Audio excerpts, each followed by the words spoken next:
Hello everyone, welcome to Groups Master. This is APPSC Group 1 Mains Revision Series, Paper 5 Science and Technology. ఇది topic 2.3. Previous topics ప్లేలిస్ట్లో ఉంటే ఎవరైనా చూడకపోతే ఒకసారి చూడొచ్చు. ఈ టాపిక్లో మనం government of India policy and information technology revise చేయబోతున్నాం. Please visit our website www.groupsmaster.com. This website mainly useful for you in your APPS and civil services examination preparation.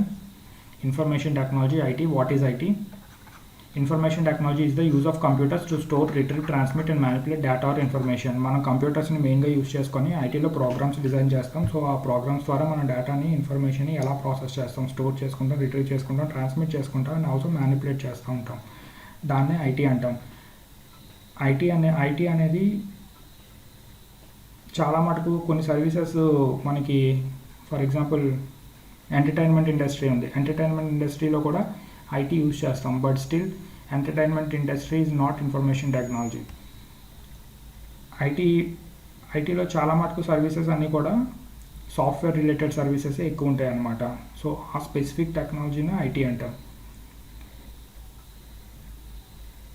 Indian IT industry consist of 2 major components. Indian IT ఇండస్ట్రీలో 2 components ఉంటాయి, IT services and business process outsourcing. మనకి information టెక్నాలజీలో మనకి సాఫ్ట్వేర్తో పాటు hardware కూడా ఉంటుంది. For example hardware networking ఉంటుంది. ఆ నెట్వర్కింగ్లో యూజ్ చేసే సాఫ్ట్వేర్ కూడా ఐటీ మాత్రమే ప్రొవైడ్ చేయగలదు అనమాట. సో దాన్ని కూడా మనం ఐటీ అనే అంటాం. Just don't confuse with entertainment industry. ఈ 2 మేజర్ కాంపోనెంట్స్లో ఐటీ సర్వీసెస్ ఉన్నాయి కదా. ఐటీ సర్వీసెస్ వచ్చేసి మనకి కంప్యూటర్ ప్రోగ్రామింగ్స్ డెవలప్ చేస్తూ ఉంటారు కదా.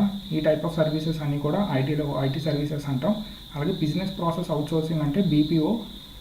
మెయిన్గా మనకి డెవలపింగ్ నేషన్స్లో కొన్ని కంపెనీస్ ఉంటాయి. అక్కడ వాళ్ళకి కాస్ట్ ఆఫ్ ప్రొడక్షన్ అనేది ఇంక్రీజ్ అవుతుంది అంటే వాళ్ళు ఏం చేస్తారంటే డెవలపింగ్ నేషన్స్లో కానీ వేరే డెవలపింగ్ నేషన్స్లో కానీ ఎక్కడైతే కాస్ట్ ఆఫ్ ప్రొడక్షన్ తక్కువ ఉంటుందో అక్కడికి వాళ్ళ బిజినెస్ని అవుట్సోర్స్ చేసుకుంటారు అనమాట. ఫర్ ఎగ్జాంపుల్ ఇండియాలో చాలా కాల్ సెంటర్స్ ఉన్నాయి.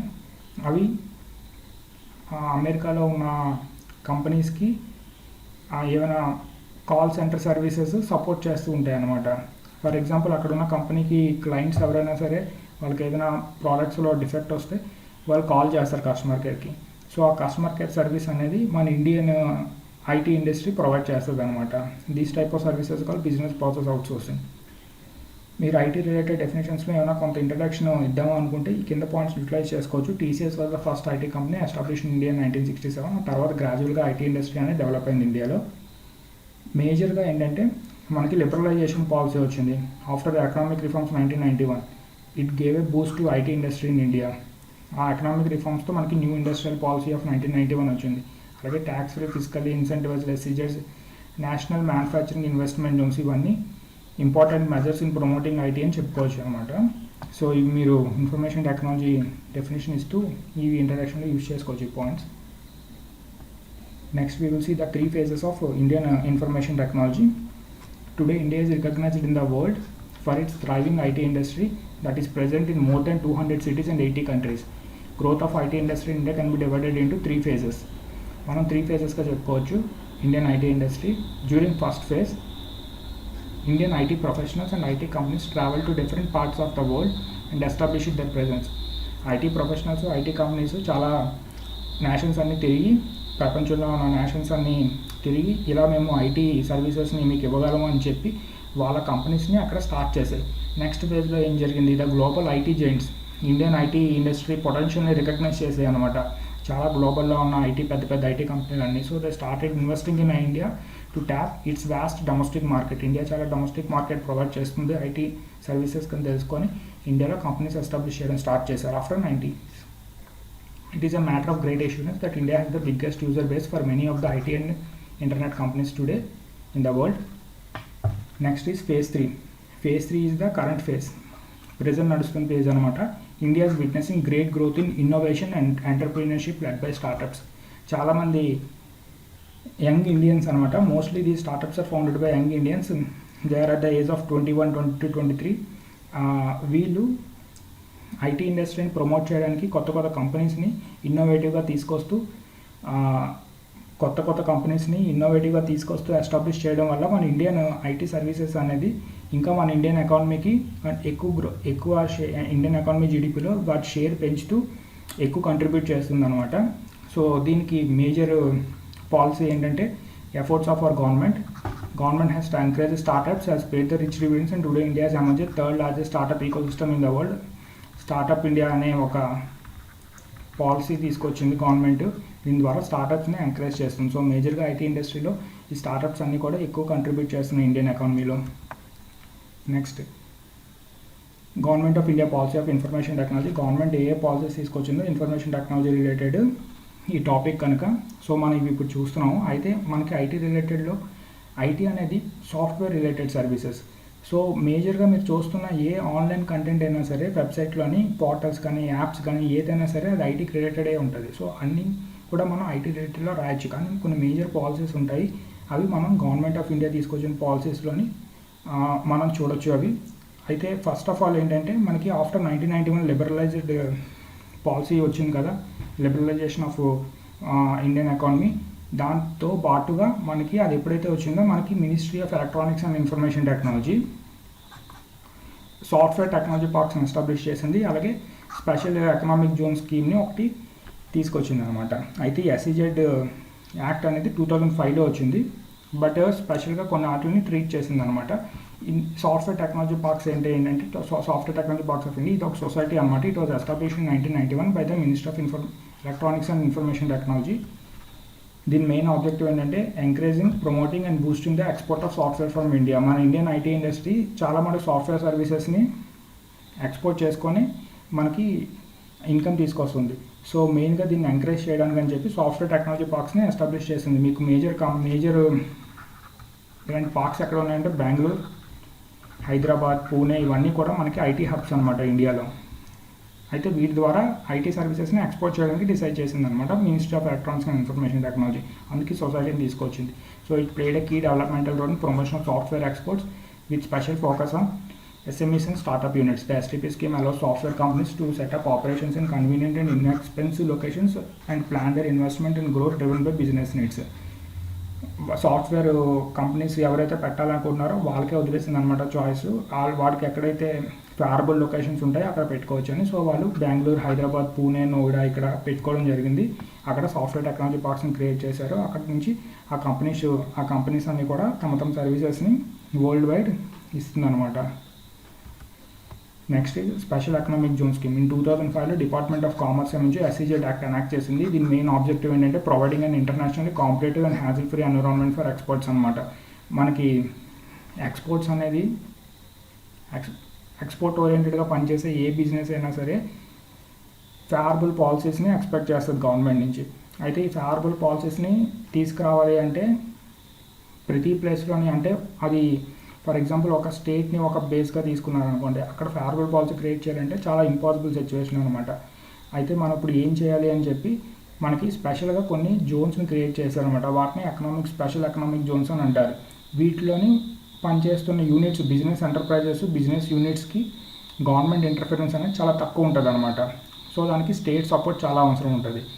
అయితే ఈ స్పెషల్ ఎకనామిక్ జోన్స్లోని ఏదైనా ఐటీ కంపెనీస్ ఉంటే కనుక అవి ఏ సర్వీసెస్ని అయితే ఎక్స్పోర్ట్ చేస్తుందో వాటికి ట్యాక్స్ బెనిఫిట్స్ని ప్రొవైడ్ చేస్తూ, అలాగే ఇంకా వేరే ఫర్దర్ ఇంకేమైనా బెనిఫిట్స్ ఉంటే టైం టు టైము అవి గవర్నమెంట్ ప్రొవైడ్ చేయడం జరిగింది. దానివల్ల మన ఐటీ సర్వీసెస్ అనేవి కూడా చాలా ఇంక్రీజ్ అవ్వడం వల్ల అవి చాలా మటుకు ఇన్కమ్ని ఇండియన్ గవర్నమెంట్కి తీసుకురావడం జరిగింది.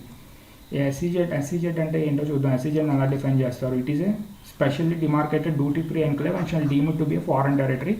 It is out of customs jurisdiction. Export చేసేటప్పుడు కస్టమ్ ఇన్వాల్వ్మెంట్ ఉంటుంది. సో ఎస్ఈజెడ్స్ నుంచి ఎవరైనా ఎక్స్పోర్ట్ చేస్తే వాటికి కస్టమ్ ఇన్వాల్వ్మెంట్ అనేది ఉండదు. They are out of customs jurisdiction for the purpose of trade operations and duties and tariffs only. So the SEZ policy aims at creating competitive, convenient and integrated zones offering world-class infrastructure, utilities, services and globally oriented businesses. The SEZ Act 2005 envisages key role for the state governments in export promotion and creation of related infrastructure. State government control on land untadi. So state government favorable policies ni తీసుకొచ్చి ఈ ఎక్స్పోర్ట్స్ని promote చేయాలి. వాటి related infrastructure ఏదైనా ఉంటే దాన్ని establish చేయడంలో help చేయాలి అని చెప్పి ఈ స్కీమ్లో ఉంటుంది. నెక్స్ట్ వాటి ఫ్యూ బెనిఫిట్స్ చూద్దాం. సాఫ్ట్వేర్ టెక్నాలజీ పార్క్ బెనిఫిట్స్ ఏంటంటే custom duty exemption for in full and imports. ఏమైనా ఇంపోర్ట్స్ ఇంపోర్ట్ చేసుకుంటే ఎక్విప్మెంట్ కానీ ఏదైనా సరే సాఫ్ట్వేర్ టెక్నాలజీ పార్కులో డైరెక్ట్గా రీచ్ అయితే కనుక దానికి కస్టమ్ డ్యూటీ ఉండదు. నెక్స్ట్ అలాగే 100% ఎఫ్డీ అనేది పర్మిట్ చేశారు అంటారు ఆటోమేటిక్ రూట్. స్పెషల్ ఎకనామిక్ జోన్స్లో బెనిఫిట్స్ ఏంటంటే 100% tax exemption has been provided for export income for SEZ units. SEZ units నుంచి ఏదైనా ఎక్స్పోర్ట్ అయితే వాళ్ళకి వచ్చే ఇన్కమ్ మీద ఇన్కమ్ ట్యాక్స్ అనేది ఉండదు. అలాగే duty free import of goods for development operation maintenance of SEZ units. SEZ units maintain చేయడానికి ఏదైనా క్యాపిటల్ గుడ్స్ ఇంపోర్ట్ చేసుకుంటే దాని మీద కూడా డ్యూటీ అని కానీ ట్యాక్స్ అని కానీ ఉండదు అనమాట. నెక్స్ట్ మనకి మేజర్ పాలసీ ఇదే, national policy and information technology 2012 from government of India side. It's major vision is to strengthen and enhance India's position as global IT hub. ఇండియాని గ్లోబల్ ఐటీ హబ్గా తీర్చిదిద్దాలనేది మెయిన్ దీని vision అనమాట. To use IT and cyber space as an engine for rapid inclusive and substantial growth of national economy. Indian IT ఇండస్ట్రీని global IT హబ్గా create చేసి ఆ IT సర్వీసెస్ని ఆ cyber స్పేస్ని మన నేషనల్ ఎకనామిక్ గ్రోత్కి యూజ్ చేసుకోవాలి అని చెప్పి దీని మెయిన్ విజన్ అనమాట. అయితే దీంట్లో కొంత ఈ national policy and information technology 2012లో కొన్ని మిషన్ యాక్టివిటీస్ అనేది చేపట్టింది అనమాట. అవి ఏంటో చూద్దాం ఆ పాయింట్స్ ఇప్పుడు. To consolidate India's position as the global IT and ITES hub and leverage IT to contribute significantly to GDP and employment. ITES అంటే IT enabled services. For example ఒక సర్వీస్ని ఇవ్వాలి అంటే that service depends on IT లేకపోతే ఆ service అనేది ఇవ్వడం అవదు. ఫర్ ఎగ్జాంపుల్ బ్యాంకింగ్ సెక్టార్ అనేది ఐటీ మీద బేస్ అయి ఉంది. So it is an IT enabled service అనమాట. For example banking financial transactions అన్నీ ఎలా జరుగుతున్నాయి, కంప్యూటర్ నెట్వర్క్ ఓరియంటెడ్గా జరుగుతున్నాయి. సో ఈ కంప్యూటర్ నెట్వర్క్ అనేది ఎవరు ప్రొవైడ్ చేస్తున్నారు, ఐటీ త్రూ ఐసీటీ ఇన్ఫ్రాస్ట్రక్చర్ అనమాట. So that's why IT enable services IT రెండు కూడా కలిపే మాట్లాడతారు ఎప్పుడు కూడా. సో దీని మెయిన్ ఒక మిషన్ ఏంటంటే to consolidate India's positions global IT and ITES hub.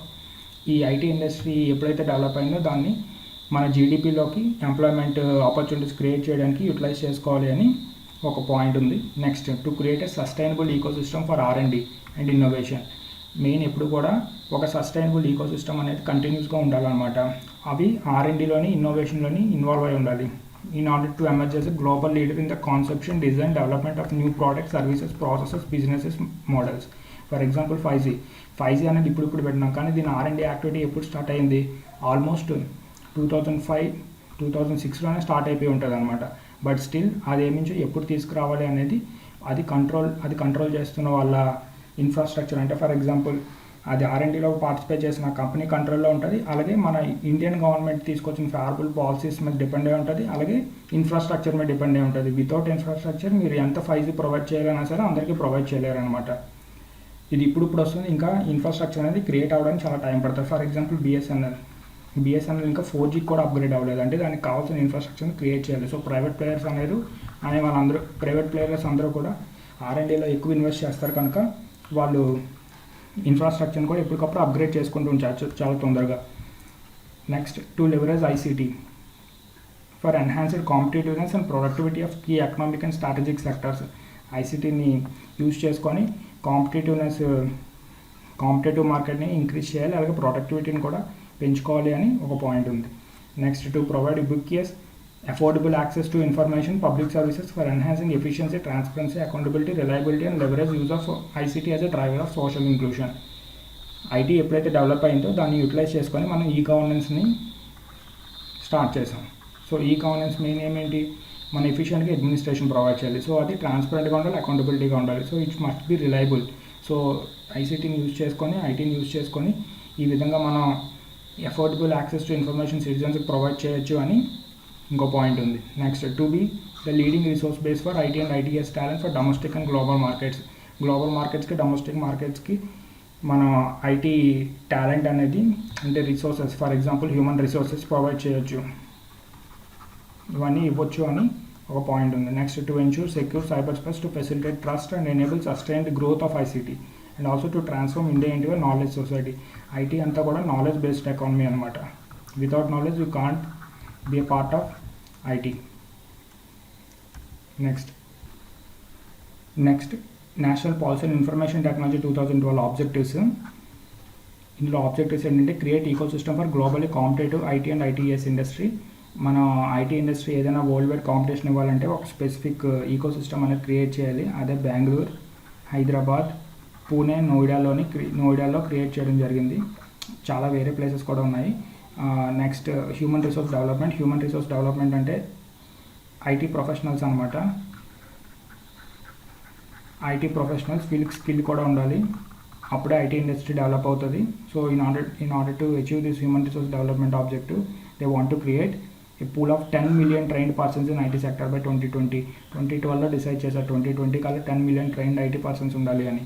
Next promote innovation R&D in IT sector. R&D అనేది చాలా ఎసెన్షియల్ ఐటీ సెక్టర్కి. ఫర్ ఎగ్జాంపుల్ 5G, AI అనేవి రీసెంట్గా R&D యాక్టివిటీస్ ద్వారా ప్రమోట్ చేయడం జరుగుతుంది. ఇప్పుడు 5G అనేది స్పీడ్ రావాలి అంటే approximately it can provide 1 GB per second. 5 GB కాదు, 1 GB per second. 5G technology ద్వారా 1 GB per second కూడా ప్రొవైడ్ చేయాలని అనుకుంటున్నారు. బట్ స్టిల్ ఏంటంటే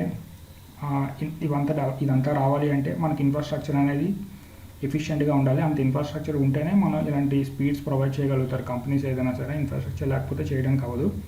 సో అవన్నీ కూడా ఇన్నోవేటివ్ వేస్ ద్వారా ప్రమోట్ చేయాలని అప్పుడే డిసైడ్ చేశారు. Next enhance productivity and competitiveness in key sectors through ICT. ఇప్పుడున్న ప్రజెంట్ ఉన్న ప్రొడక్టివిటీని ఇంకా ఇంక్రీజ్ చేయాలి, అలాగే కాంపిటేటివ్ ఫీల్డ్ని కూడా ఇంకా పెంచాలి అని 2012లో ఒక ఆబ్జెక్టివ్ తీసుకొచ్చారు IT related. Create an ecosystem for internet and mobile driven service industry. Mobiles ఇప్పుడు ఫర్ ఎగ్జాంపుల్ స్మార్ట్ ఫోన్స్ రావడం వల్ల చాలా యాప్స్ వచ్చాయి. సో ఈ యాప్స్ని బేస్ చేసుకొని మొబైల్ డ్రివెన్ అంటే మొబైల్లోని ఈ యాప్స్ని యూటిలైజ్ చేసుకొని చాలామంది సర్వీసెస్ ఇస్తున్నారు అన్నమాట. సో ఈ ఈకో సిస్టమ్ కూడా క్రియేట్ చేయాలి అని 2012లో ఆబ్జెక్టివ్ తీసుకొచ్చారు. నెక్స్ట్ ఆబ్జెక్టివ్ అంటే enable service delivery through e governance major role play చేస్తుంది అడ్మినిస్ట్రేటివ్ సిస్టంలో. సో సర్వీస్ డెలివరీని ఎన్హాన్స్ చేయాలి అని అప్పుడే డిసైడ్ చేశారు. Next development of language technologies అంటే for example speech to text. మీరు మాట్లాడితే టెక్స్ట్గా కన్వర్ట్ అవుతుంది, అలాగే మీరు మాట్లాడుతున్న లాంగ్వేజ్ని రికగ్నైజ్ చేయగలుగుతుంది. ఇలాంటి ప్రాజెక్ట్స్ అన్నీ కూడా డెవలప్ చేయాలని 2012 పాలసీలోని ఒక ఆబ్జెక్టివ్గా పెట్టుకున్నారు. అలాగే GIS based IT services provide చేయాలి, అలాగే సైబర్ స్పేస్ని చాలా సెక్యూర్గా ఉంచాలి అని ఒక ఆబ్జెక్టివ్గా ఉన్నారనమాట. ఇది మన గవర్నమెంట్ తీసుకొచ్చిన national policy and information technology 2012 objectives. Next national policy and software products 2009. ఇది రీసెంట్. దీని మెయిన్ ఏమైందంటే to develop India as software product nation. ఇండియాని సాఫ్ట్వేర్ ప్రోడక్ట్స్ డెవలప్ చేసి ఇచ్చే నేషన్గా డెవలప్ చేయాలి అని మెయిన్ ఎయిమ్గా పెట్టుకున్నారు. Indian IT industry predominantly been a service industry. మన ఐటీ ఇండస్ట్రీ ఎక్కువ సర్వీసెస్ని ప్రొవైడ్ చేస్తుంది అనమాట. ఫర్ ఎగ్జాంపుల్ ఐటీ ఇండస్ట్రీలో కంప్యూటర్స్ ఉంటాయి, అలాగే వేరియస్ హార్డ్వేర్ డివైజెస్ ఉంటాయి లైక్ మౌస్. ఇవన్నీ ఇండియా ప్రొవైడ్ చేయదు, ఎందుకంటే ఇండియాలోని మ్యానుఫ్యాక్చర్ బేస్ చాలా తక్కువ. ఇవన్నీ కూడా ఇంపోర్ట్ చేసుకోవడానికి చాలా పార్ట్స్ అన్నీ కూడా ఇంపోర్ట్ చేసుకుంటారు అన్నమాట hardware. So electronic related infrastructure అంతా. సో ఇది మన ఐటీలో చాలా తక్కువ రోల్ ప్లే చేస్తుంది. మన ఐటీలో ప్రీడామినెంట్ ఏంటంటే సర్వీస్ ఇండస్ట్రీ, అంటే సాఫ్ట్వేర్ డిజైన్ చేయడం, ఆ సాఫ్ట్వేర్ ద్వారా ఒక సర్వీస్ని క్రియేట్ చేసి వేరే వాళ్ళకి ఇవ్వడం. That is the major role of Indian IT industry. However, a need has been felt that to move up the value chain through technology-oriented products and services to create a robust software product ecosystem, government has approved this policy. It aims to develop India as a global software product hub and driven by innovation, improved commercialization, sustainable intellectual property, promoting technology startups and specialized skill sets. National policy on software products లో ఇన్నోవేషన్కి first priority ఇచ్చారు. Next priority ప్రస్తుతం ఉన్న commercialisation ఇంకా improve చేయాలనుకున్నారు. అలాగే sustainable IP environment. మనకి కొత్తగా ఒక ప్రోడక్ట్ ఫర్ ఎగ్జాంపుల్ ఒక ప్రోగ్రామ్ అనేది క్రియేట్ చేస్తే, ఒక సర్వీస్ అనేది ప్రొవైడ్ చేస్తే ఆ ప్రోగ్రామ్కి పేటెంట్ ఇవ్వాలన్నమాట. సో మన ఇంటలెక్చువల్ ప్రాపర్టీ రిగైన్ చాలా ఫేవరబుల్గా ఉండాలి. సో అప్పుడే ఏ స్టార్టప్స్ని అయితే మనం ప్రమోట్ చేసామో అవి సర్వైవ్ అవుతాయి అన్నమాట ఈ కాంపిటేటివ్ ఫీల్డ్లో. నెక్స్ట్ ఈ పాలసీలో మనకి 5 మిషన్స్ ఉన్నాయి. To promote the creation of a sustainable Indian software product industry driven by IP. ఇప్పుడే చెప్పాం కదా, IP అనేది చాలా ఎసెన్షియల్ అనమాట. ఒక సాఫ్ట్వేర్ ప్రోడక్ట్ ఇండస్ట్రీగా డెవలప్ చేస్తున్నావు అంటే నువ్వు తెచ్చిన సాఫ్ట్వేర్కి పేటెంట్ అనేది ప్రొవైడ్ చేయాలి. సో నీ ఇంటలెక్చువల్ ప్రాపర్టీ రికైమ్ అనేది చాలా ఫేవరబుల్గా ఉండాలి కొత్త స్టార్టప్స్కి. It can lead to 10-fold increase in Indian share in global software product by 2025. Next, to nurture 10,000 technology startups in software product industry. Nearly 10,000 technology స్టార్టప్స్ని ఎస్టాబ్లిష్ చేయాలి అని ఒక మిషన్గా పెట్టుకున్నారు అనమాట. ఇంక్లూడింగ్ అందులో ఉన్న 1000 స్టార్టప్స్ టైర్ 2, టైర్ 3 టౌన్స్, సిటీస్లో ఉండాలి. అలాగే they can generate direct and indirect employment of 3.5 million people by 2025 అని ఎస్టిమేట్ చేశారు. To create A talent pool for software product industry through upskilling of 1 million IT professionals. Talent pool create చేయాలి. చాలామంది IT professionals వస్తారు, but వాళ్ళకి చాలా skills, talent అనేది అంత ఎక్కువ ఉండదు. అది వాళ్ళ ఎక్స్పీరియన్స్ ద్వారా గ్యాదర్ చేసుకుంటారు అవన్నీ కూడా. సో అలాగే to create A talent pool for software product industry అనేది చాలా ఇంపార్టెంట్. అందులో upskilling of 1 million IT professionals. Next motivate 1 lakh schools and college students and to generate 10,000 specialized professionals that can provide leadership to IT industry. Next mission is to build a cluster-based innovation-driven ecosystem by developing 20 sectoral and strategically located software product development clusters, having integrated ICT infrastructure, marketing, incubation, R&D test beds and mentoring support. మనకి cluster based innovation అంటే కొన్ని క్లస్టర్స్గా తీసుకొని అక్కడ innovation యాక్టివిటీస్ని develop చేయాలి అని ఇందులో ఒక మిషన్లో ఒక పార్ట్గా పెట్టుకున్నారనమాట. అయితే ఇప్పుడు మనకి ఈ క్లస్టర్స్ అనేది ఎక్కడ పడితే అక్కడ క్రియేట్ చేశారంటే చాలా ప్రాబ్లమ్స్ క్రియేట్ అవుతాయి. ఫర్ ఎగ్జాంపుల్, ఎప్పుడైనా ఒక IT ఇండస్ట్రీ అనేది ఎక్కడ ఎక్కువ ఎస్టాబ్లిష్ అవుతుందంటే, వన్స్ అది ఎస్టాబ్లిష్ అయిన తర్వాత ఒక 100 years అది ఖచ్చితంగా ఉంటుంది. 100 yearsలో మీకు దాన్ని ఎందుకు ఖచ్చితంగా అక్కడ ఉంటుంది అంటే, ఫర్ ఎగ్జాంపుల్ ఆ ఐటీ ఇండస్ట్రీ అనేది ఒక ఓషన్ పక్కన పెట్టారనుకోండి, అది 100 years ఉంటుంది అని ఖచ్చితంగా చెప్పలేము. అదే ఫర్ ఎగ్జాంపుల్ ఎర్త్క్వేక్ యాక్టివిటీ తక్కువ ఉండి ఓషన్కి దగ్గరగా కాకుండా, ఫర్ ఎగ్జాంపుల్ బెంగళూరు లాంటి ఏరియాస్లో ఉందనుకోండి, అలాగే for example Pune, IT industry ముంబైలో లేదు, పూణేలో ఉంది. సో ఓషన్ కొంచెం దూరంగా ఉందనుకోండి, వెదర్ ఫినామినాతో సునామీస్తో కూడా అటాక్ అవ్వదు. సో ఖచ్చితంగా IT ఇన్ఫ్రాస్ట్రక్చర్ వన్స్ క్రియేట్ అయిందంటే అది యాస్టీస్గా అలాగే ఉంటుంది అనమాట. సో ఇలాంటి ప్లేసెస్లోని అంటే మనకి ఫేవరబుల్గా ఉండాలన్నమాట ఆ లొకేషన్ అనేది ఆ కంపెనీకి. అలాంటి ప్లేసెస్లో క్రియేట్ చేయాలి అని ఒక మిషన్కి ఒక ఆబ్జెక్టివ్గా పెట్టుకున్నారనమాట. Next, in order to avoid monitor scheme of programmes for the implementation of this policy, national software products mission will be set up with the participation from government, academia and industry. Government education ఇన్స్టిట్యూషన్స్తోని అలాగే మన already ఇండస్ట్రీలో ఉన్న biggest ప్లేయర్స్తోని కూడాను tie up అయ్యి national software products మిషన్ని తీసుకురావాలి అని ఈ పాలసీలోని ఒక మిషన్గా పెట్టుకున్నారు. అయితే ఇప్పుడు మనం డిస్కస్ చేసిన దాంట్లో మెయిన్ ఏంటంటే ఈ NPSP 2019 and national policy on information technology 2012, ఈ రెండు చాలా ఇంపార్టెంట్. అవి కాకుండా ఇండస్ట్రీస్ని ప్రమోట్ చేయడానికి స్టార్టప్ ఇండియా ప్రోగ్రామ్, అలాగే డిజిటల్ ఇండియా తీసుకొచ్చారంటే IT డ్రివెన్ సొల్యూషన్స్ ప్రొవైడ్ చేస్తారు కనుక డిజిటల్ ఇండియాకి IT గ్రోత్ అనేది ఇంకా ఎక్కువే ఉంటుంది. సో ఇలాంటి యాక్టివిటీస్ చిన్నవి ఏవి వచ్చినా సరే అవన్నీ కూడా మీరు government of India policy on information టెక్నాలజీలో మెన్షన్ చేయొచ్చు అనమాట. ఈ వీడియో ఇక్కడితో కంక్లూడ్ చేస్తున్నాం. Thank you very much. If you really like this video, please subscribe to groups master YouTube channel and also press the bell icon for regular updates and notifications. Please like this video and also share this video with your friends. Thank you very much.